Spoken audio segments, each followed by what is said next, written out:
ഹൃദയധമനിയിലുള്ള ബ്ലോക്കുകൾ കണ്ടെത്തുന്നുള്ള ഒരു താരതമ്യം നൂതന പരിശോധനാ രീതിയാണ് CT ആൻജിയോഗ്രാം.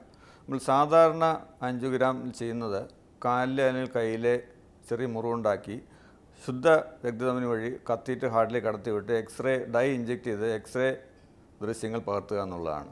എന്നാൽ CT ആൻജിയോഗ്രാമിൽ കയ്യിലെ അശുദ്ധ രക്തധമനി വഴി അല്ലെങ്കിൽ വെയിൻ വഴി കോൺട്രാസ്റ്റ് ഡൈ ഇഞ്ചെക്ട് ചെയ്ത് CT ഇമേജസ് എടുക്കുകയാണ് ചെയ്യുന്നത്.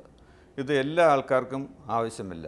നെഞ്ചുവേദനയുള്ള ആൾക്കാർ അതുപോലെ തന്നെ നെഞ്ചുവേദനയുള്ള ആൾക്കാർക്ക് മറ്റുള്ള ഹൃദ്രോഗ സാധ്യത ഉള്ള ആളുകളാണെങ്കിൽ ബ്ലോക്കുകൾ കണ്ടെത്തുന്ന അല്ലെങ്കിൽ ഹൃദയത്തിൽ തടസ്സങ്ങൾ കണ്ടെത്തുന്നതിന് ഈ പരിശോധന രീതി അവലംബിക്കാവുന്നതാണ്. പക്ഷേ ഒരു രോഗലക്ഷണങ്ങളും ഇല്ലാത്ത റിസ്ക് തീരെ കുറഞ്ഞ ആൾക്കാർ ഇത് ചെയ്യുന്നത് അത്ര നല്ലതല്ല. ഇതിലുപയോഗിക്കുന്ന ഡൈ എന്ന് പറയുന്നത് ചിലപ്പോൾ ചിലർക്ക് അലർജി ഉണ്ടാക്കാം, അതുപോലെ ചിലർക്ക് കിഡ്നി പ്രവർത്തനങ്ങളുടെ തകരാറിലേക്ക് നയിക്കാം. അതുപോലെ തന്നെ ഈ CT ആൻജിയോഗ്രാം ചെയ്യുന്നതുകൊണ്ട് റേഡിയേഷൻ്റെ റിസ്ക്കും ഇതിൽ ഉണ്ടാകും. അതുകൊണ്ട് ഒരു ലക്ഷണമില്ലാത്ത ലോ റിസ്ക് ആൾക്കാർ ഇത് ചെയ്യാതിരിക്കുന്നതാണ് നല്ലത്.